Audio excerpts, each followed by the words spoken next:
because we all loved the guy and we loved the actor also. But it was, you know, it made for a great story. And that's, you know, what could I say? Anybody else that regretted killing him? I don't think so. I can't think. It probably was. Do you feel that Tony got help through his therapy? Yeah. I do. I don't know that I could say how. I think maybe his therapy left him more open to some of the, I hesitate to use this word, but I will, to some of the Buddhism that started to pop up in the last year or so. After he had that vision of being in California, I think his therapy kind of prepared him for that, or like it made him more open to that kind of stuff. And a lot of people, a lot of fans say, or critics say, it got darker. He got darker and darker and darker. Everybody seems to feel that way, except I don't. You don't feel that way? No. Do you feel he got the opposite? Like he got lighter, or it's just this is kind of no? He didn't get lighter.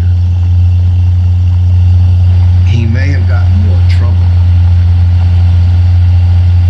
but I don't think he was more of an asshole than he ever. I don't think he was. You know, the first season, he was younger, and it was the first season. But I just think he got more interesting. Well, that's for sure. Now, I can't say this positively. Maybe it was something we were doing, and people said it was darker. Well, you know what? We did a lot of talk about terrorism. Not a lot. I mean, it wasn't about it, but we did a lot of talk about terrorism and politics. But also, I think Jim was getting darker. Yeah. Well, he was. You know, I mean, he was kind of burnt out. Like, I think. I mean, you didn't see it in his performance, but I'm just saying, in general, after, you know, the last 9 episodes took 9 months, I think Jim just had it, which is why I think for a couple of years he just basically didn't do anything. Well, but his face was darker. His expression. His resting expression was, you know, dark. And there was stuff going on there, as we all know. So the, you know, that report, that study of criminal personality by the doctor, researcher's name was Yochos, that is referenced in The Second Coming. You know, where Melfi really thinks about maybe the futility of treating a sociopath or psychopath, and that they can use therapy actually to justify and almost embolden their, you know, whatever, dark, you know, negative activities and negative things. Was that didn't really influence you per se? You brought that in there to kind of give Melfi a storyline, or give Melfi a way out of this relationship, or question this relationship? Yeah. I don't believe that therapy made him a better criminal. You don't believe that? No. How would that happen? I don't think so. But I guess I would have to go back to the foundations of the show. And I believe that every character, maybe there was a few that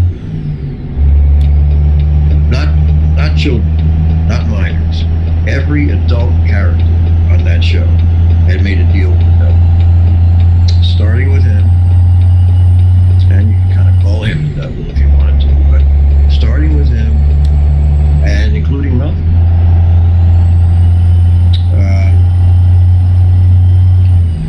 What happened with us, I was living in Santa Monica when I was writing the show, and my neighbor down the street was a psychiatrist, and he was walking his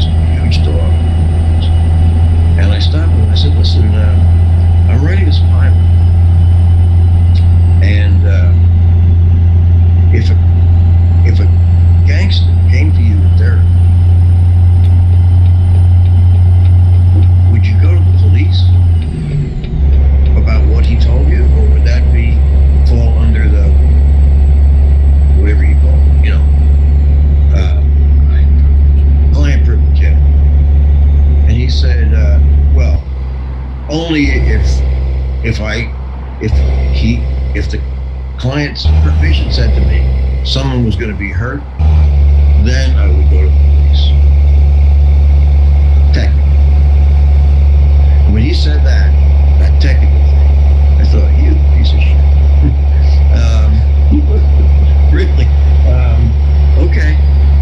I know. See, that's to me, as always, I had a couple of really great times, but the last one was magnificent. Melfi was based on her.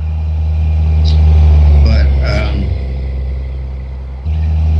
one of my gripes about psychotherapy was that there was always this exculpatory conversation. The patient never did anything wrong. They never say to the patient, "What's the matter with you? How could you say that to your wife?" or whatever. Well, you have to look back and think about how your father talked to his mother, your mother, his. There was never any accounting. And I always felt that way, including about myself.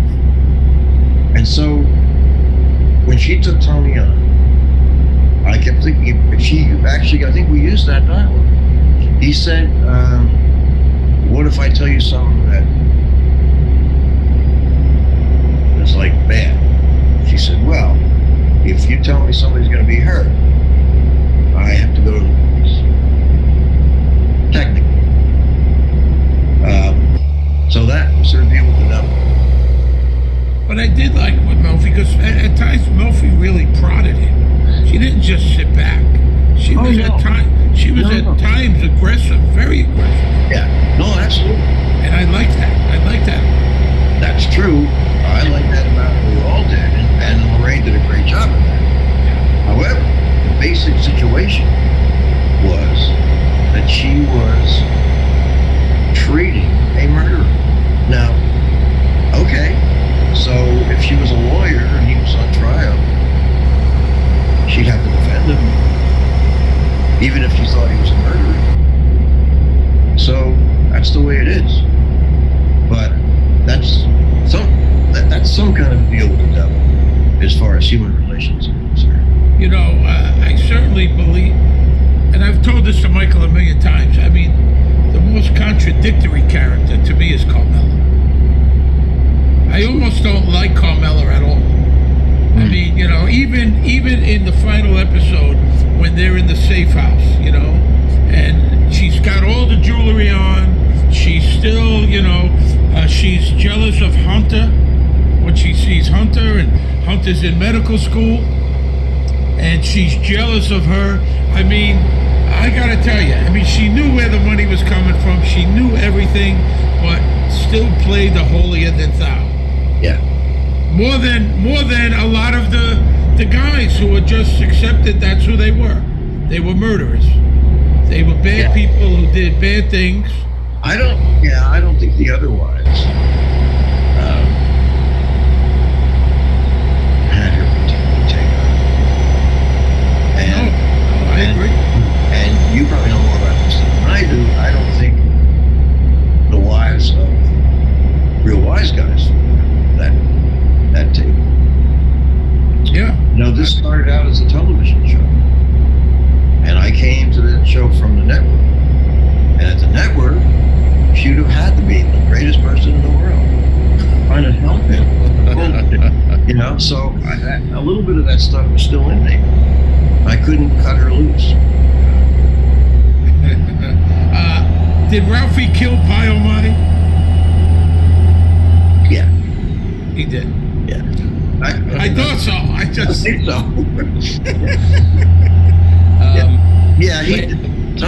Tony had it right. Yeah. But the thing is, when he was beating up on Ralphie for killing Brian, it was really about that girl, Tracy. The scene in the desert when he does peyote and he says, what does he say? I get it. What does he get? Well, you know. I don't know if I know. What he was talking about specifically was he got it that Christopher was a negative influence on his run of life or his run in life. And now that he was gone, he started winning the tables. And when he took peyote, he saw that that kid could have done him in, that he'd waited too long. He saw many things, and some of it was not related to Christopher at all. It was that he got it.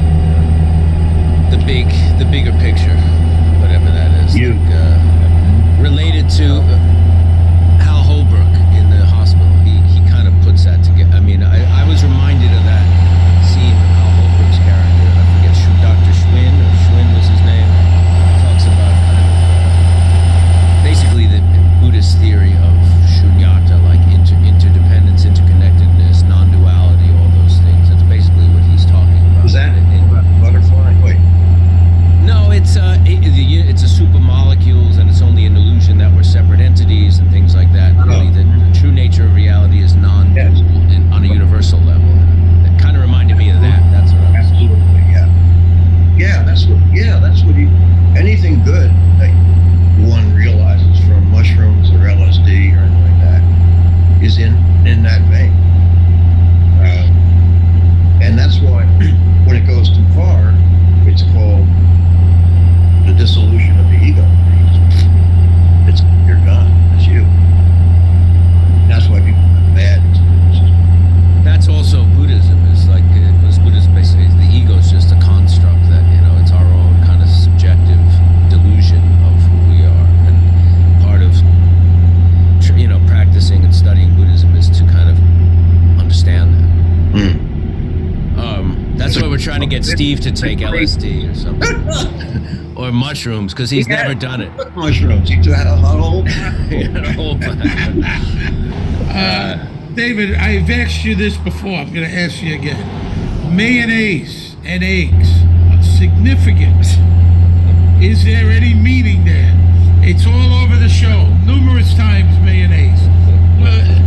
Numerous times with the eggs. There's got to be something. Well, I'll have to do acid and find out again. I get it.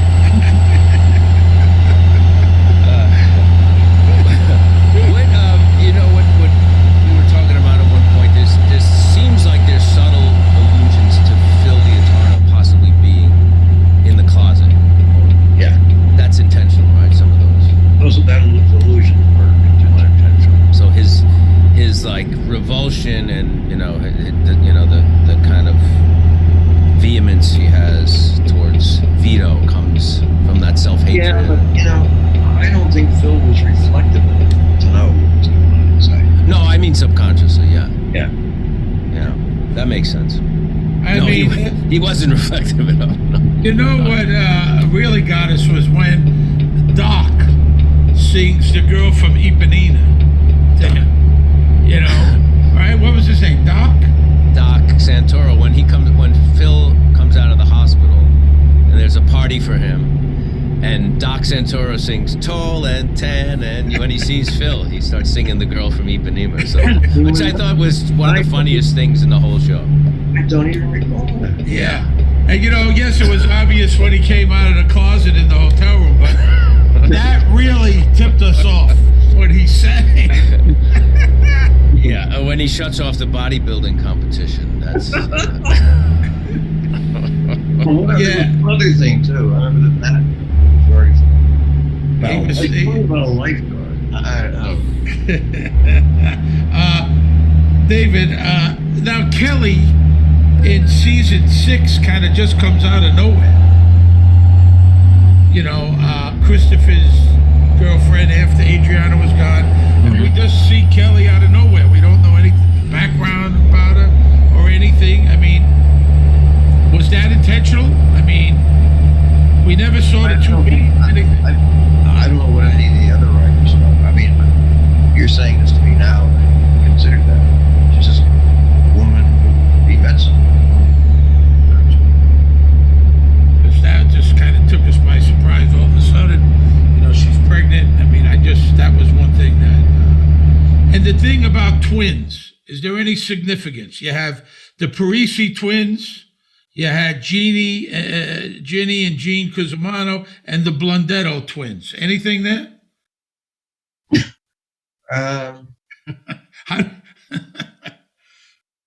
That's a good question. Do you have twins in your family? Was that something common to your family? No. Two of any of those people wouldn't be good. Let me think. Was there? Well, I don't know. This is going to be hard to explain, but twins are like bad drama in a way. You know what I mean? Like soap operas often have twins. Lots of twins, yeah. Lots of twins. And I think that's what we were heading for was deliberately corny or something. All right, Michael, this podcast is sponsored by our good friends at BetterHelp Online Therapy. Look, we talk about BetterHelp a lot on the show. And this month, we're discussing some of the stigmas around mental health. Now, they've been with us from the beginning, and you know how good they are. We've heard from thousands of listeners. No, it's something that a lot of people have tried in the last year and a half since we've been on, or year and a half plus now. People who have never tried therapy before were reluctant to do in-person therapy. We're a little nervous about it. There's a stigma attached that it means you're crazy, or it's out of the ordinary or something. This is also maintenance for your mental health. You do maintenance, you take vitamins, you go get checkups, you exercise, you eat right to maintain your physical health. You know, we all have stuff we're dealing with. So if you're even considering it, don't hesitate. We've had a lot of success with our listeners, with our friends. I really recommend it, really highly. For example, some people think you should wait until things are unbearable to go to therapy. It's not true. Therapy is a tool to utilize before things get worse, and it can help you avoid those lows. Many people think therapy is for so-called crazy people, but it doesn't mean something's wrong with you, especially now. This pandemic is kicking up again. It's spreading like wildfire. And let's hope we're not in lockdown again, but everyone's anxious, myself included. You know, also it means you recognize that all humans have emotions, and we need to control them, not avoid them. We've been taught that mental health shouldn't be a part of normal life, but that's wrong. We take care of our bodies, like you said, the gym, the doctor, nutrition. We should be focusing on our minds just as well. BetterHelp is customized online therapy that offers video, phone, even live chat sessions with your therapist, so you don't have to see anyone on camera if you don't want it. It's much more affordable than in-person therapy. You can be matched with a therapist in under 48 hours. Give it a try and see why over 2 million, that's a lot of fucking people, have used BetterHelp Online Therapy. Talking Sopranos listeners get 10% off their first month at BetterHelp.com/talking. That's better, HELP.com/talking. We couldn't thank them enough for being one of our sponsors. We're very proud to have them as one of our sponsors, BetterHelp. Thank you. You were with us the whole way, and you've helped a lot of people, a lot of people. So I want to thank them. I'm sure. Yes. Good job, BetterHelp. Thanks for your loyalty. Thanks for your support. And, if you haven't tried it and you feel you want to, don't hesitate. BetterHelp. Gotcha. Watching the finale today really felt more hopeful than, I don't remember it being that hopeful. And today when I watched it, I was like, oh, okay. It's not at all what was in my head, because I watched it about a year ago. And this time I watched it and I was like, oh, no, this is about like hope for the future, the kids. That's what I was talking about, the immigrant dream, that your kids will do better and they'll become, like they said in The Godfather, doctors and lawyers and senators and things like that. And a lot of that hope came through AJ, even though he's, flip-flopping all over the place between going into the Army and now being a producer or whatever. But somehow I watched it today. I was like, he's going to be okay, that kid. He wasn't going to be Tony. See, he's not going to be Tony. No, he's not going to be Tony. He's probably not going to be a movie producer either. But although that's kind of evil in itself. Here's what I was going to say. Whenever I read stuff about the show, mostly fan stuff, if I read it, they hate AJ. Everybody hates AJ. Oh. And I don't understand it. He was I know he was a fuck up, and he was a teenager. Yeah. I never got it. And, the thing when they beat up that African kid and he stood back from that and you could see how repulsed he was, that was a very important moment. Now, he could have done what? Gone in there and saved the African kid? I don't know. But I just never, I thought Robert was so good at it. So good. Starting from the beginning, and I just never understood that. I just thought he's a troubled kid, like half of the teenagers in America, or more. I think he was troubled. I think he was also a little bit of a con man. Spoiled. Very spoiled. Yeah. Definitely spoiled. No doubt about it. So was Meadow early on, and then she kind of grew out of it and became, a wonderful woman, as we see her growing. AJ was still a comment, even in the final episode. So he trades in the SUV for a BMW. You know what I mean? Right. But justifies it. Well, wait a second. His parents bought him that BMW. He didn't trade anything in. Right. Absolutely. Tony got that BMW somewhere. Yeah. And it does 23 on the highway, like he said. He's kind of okay with it. One of the most beautiful scenes in the finale is when he starts making out with Rhiannon there. There's something, because it comes out of a place of tension and what he's going through, and we know it's the last episode, and the Dylan song is playing, and they're in the car and they're in the woods, and they were friends, and then they just look at each other and just kind of give in. And that there was something very beautiful and hopeful in that too. It's just like, oh, you're reminding me of it now. See, have I looked at that show? Have I seen that show? I may have seen it in the intervening years, but couple of things. It was you're right. I mean, I'm glad you feel that. But you put a Dylan song on anything, it raises up quite a bit. That song, that's a very negative song. Well, is it negative? No, it's not. It talks about our society and how corrupt it is. right. I mean, I don't know what Bob Dylan would say, but waking up to that fact, maybe waking up to the corruption and seeing it for what it is, and then kind of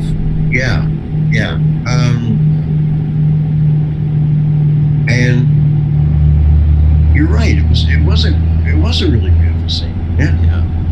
And it's interrupted by the fire.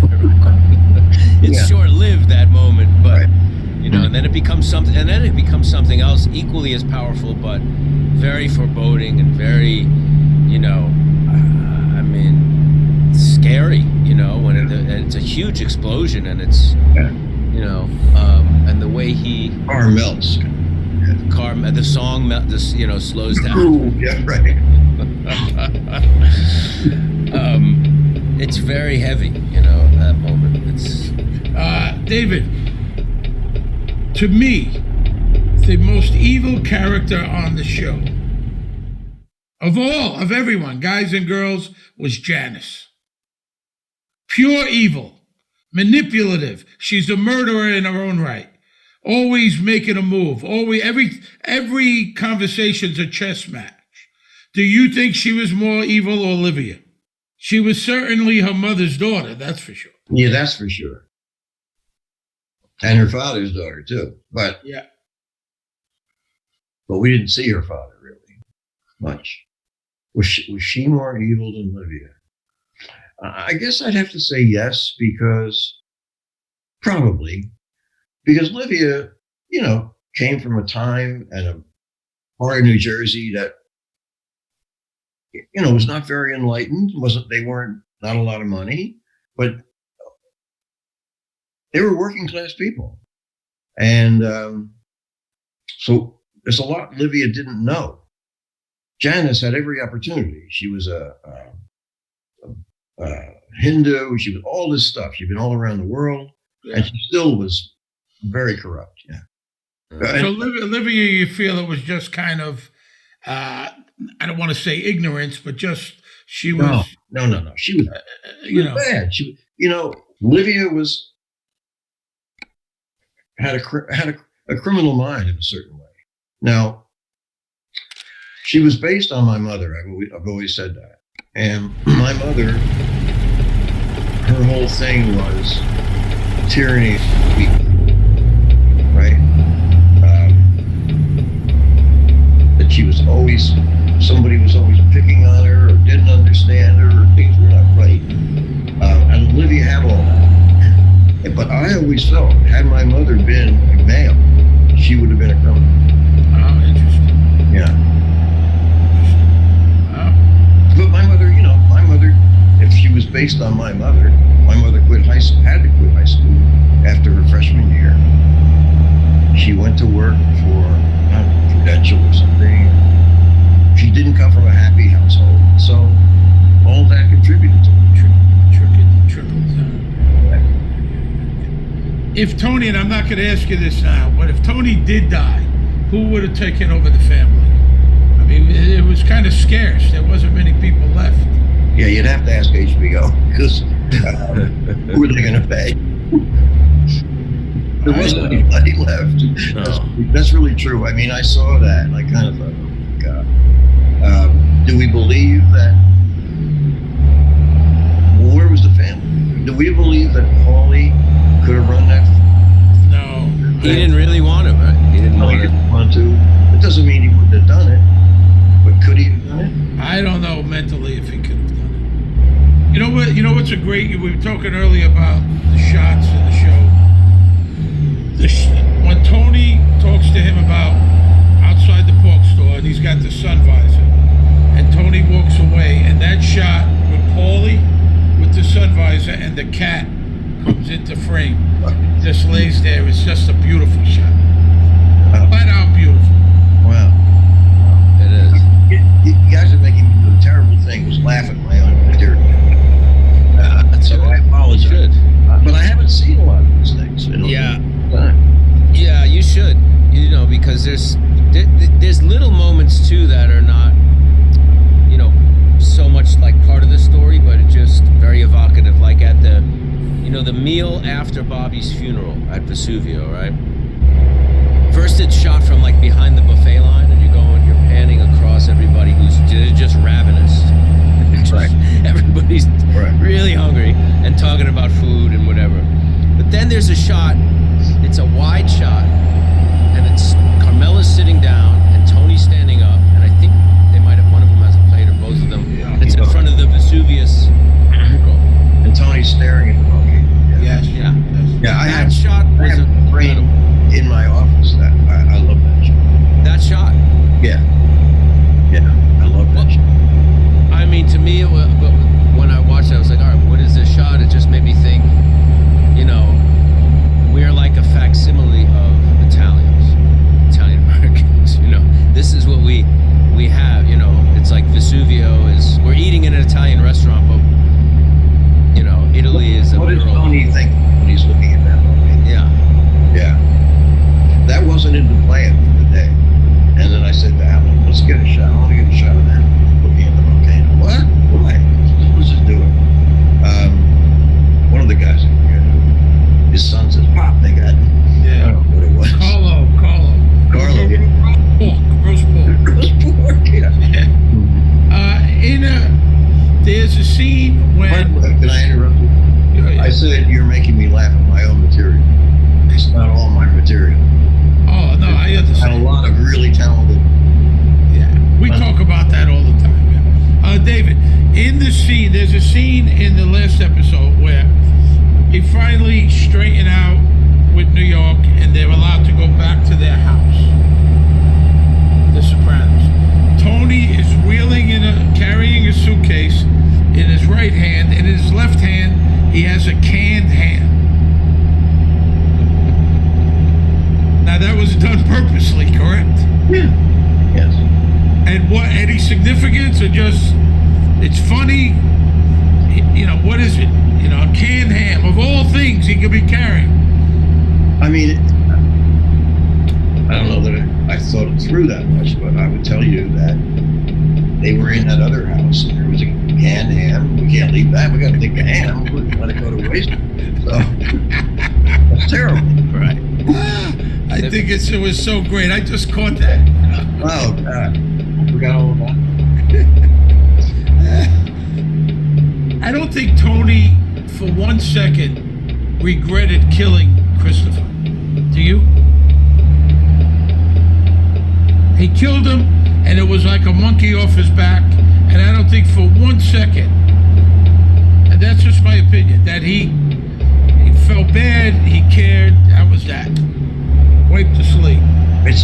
It's hard for me to think of Tony of not having.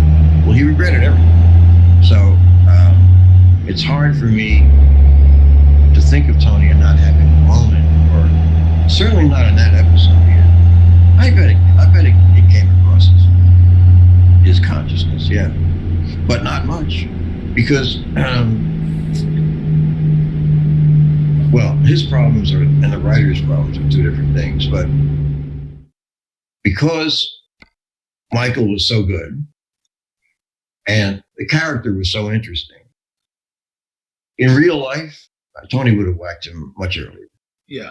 Okay. I mean, after his second relapse or something, that would be it, right? Yeah, for sure. But we didn't want to do that. We couldn't. Well, I don't mean we could have, but just didn't want to do it. But I see, I feel that if Tony felt remorse about that, even for a second, he would also think, after all I did for that little shit, that he betrayed me in a sense, and he would have betrayed me if push came to shove. Oh yeah, he would definitely would have dined me to the feds. All these people, like we're talking about the funeral. There's so many funerals in the show and in real life in these people's world. They're bad people that do bad things to regular people, not just each other. And I think the death is so nothing to them, which is why they're eating like gavones. I mean, they all like Bobby. I mean, the guy was murdered in a horrible way, shot down, and yet the funeral, the cemetery, boom, let's go eat. Forgotten, move on. Though I did think Janice showed she really cared for Bobby. In the scene where Tony goes to visit her, brings her the pastries from Ferrara, I think she showed that she did care for him. Yes, she did. Yeah. I think, it was in that scene, as I recall, it was mixed in with a lot of self-interest subjects too, but yeah, she did. And I don't think people, in real life, you go to somebody's funeral and there's food after somewhere. I don't think people sit around thinking about the dead person. No, I agree. It's horrible. Funerals to me, and I've talked about it at length on this show, it's fucking barbaric, David. A wake is barbaric to me. You got your friend, your relative, they're sitting, laying in a fucking box.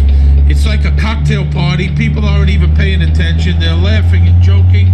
It's just horrible, horrible, which is why I'm not having a funeral. And Michael's going to host. That's a relief, because I wasn't going to come. Yeah, and I wouldn't blame you. I wouldn't blame you. You're making me think when I was like 15, 16 years old, I'm having dinner with my mother. My father was working at that night. And somebody had died, and she wanted me to go to the funeral. And I was 15 or 16 years old. I said, I don't want to go to the funeral.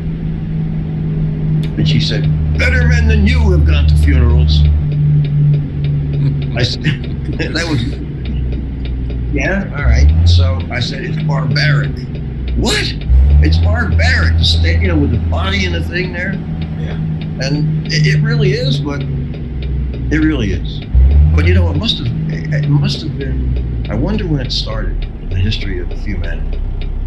I mean, the great apes, for example, a lot of animals have their own kind of funeral, right? Where they recognize the death in some way. Rabbits, I think, jump up and down on the ground. Really? Yeah. Really? Yeah. But certainly primitive man. I remember reading this in college. They made the body red, the face Wow. of the body red, so it looked like they were still alive. Wow. Yeah, it's a weird thing. I believe so. Did you?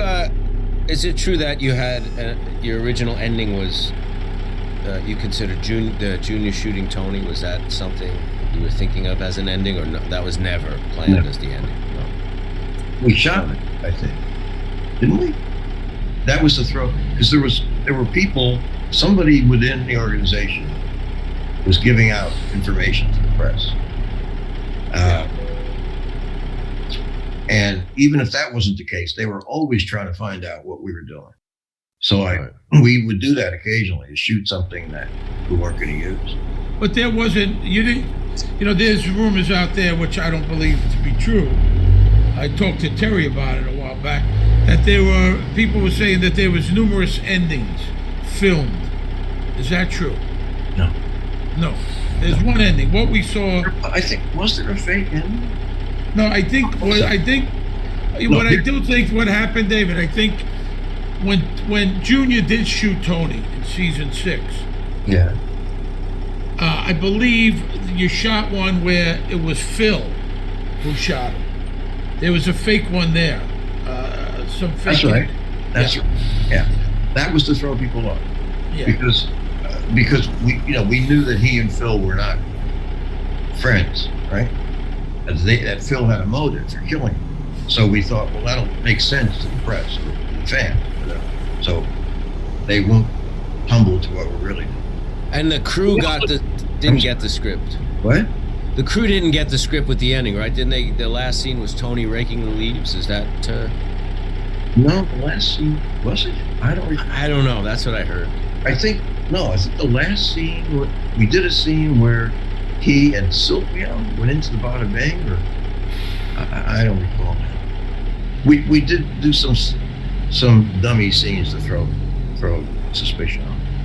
That I don't. Have you heard this conspiracy on the internet? Renan, AJ's girlfriend, was a plant by Phil's gang. So when she was at home at the Soprano house when they were sitting on the couch eating potato chips or whatever, and Carmela says, we're going to Holston's tonight. She knew about it. Have you heard that? No, I haven't. You never heard that? It's a big one. Really? That she was involved in. Yeah. But why would she do that? I mean, what's her connection to Phil's people? I don't know. I didn't make it up.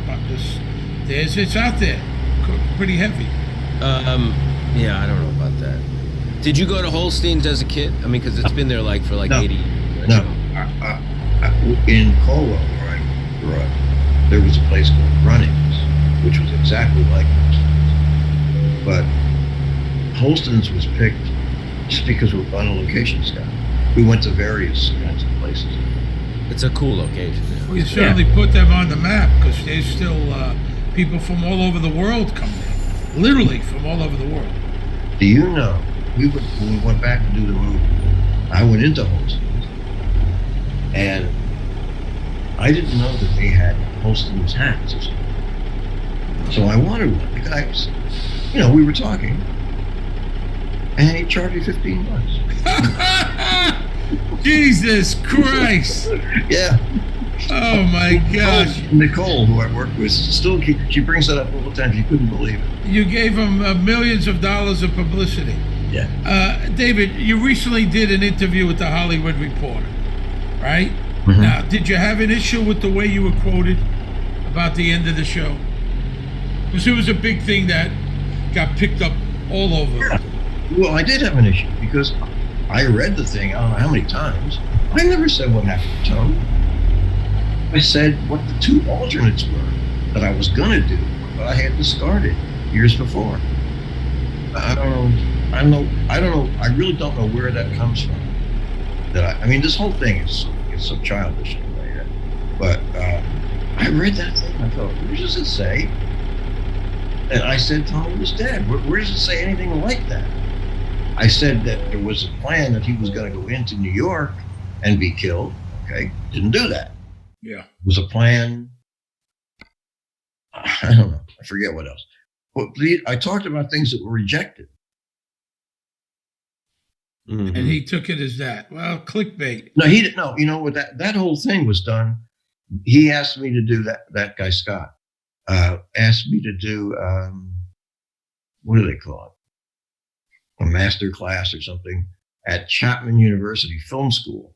So I was addressing a bunch of a pretty large group of young people, and I was he was prodding me. He was asking me questions like you are. And I was answering and talking to them hopefully, about the realities of Hollywood and stuff like that. And that's how that came about. That was not a one-on-one interview. Oh, okay. So you were in front of a big group. Yeah. Oh, I got you. I would never say it anyway, but of course not in front of a big group. Any Soprano movies, series anymore? Any other Soprano movies? You know, I said once before there weren't going to be any more. And then, you know, when that movie was planned and was shot, there was no plan to have it say a Sopranos movie. They put that on there. Gotcha. And I was so tired of arguing with them. I said, it was really more about Dickie Moltisanti. It wasn't, you know, in my mind. Anyway, I don't think so. I don't think so.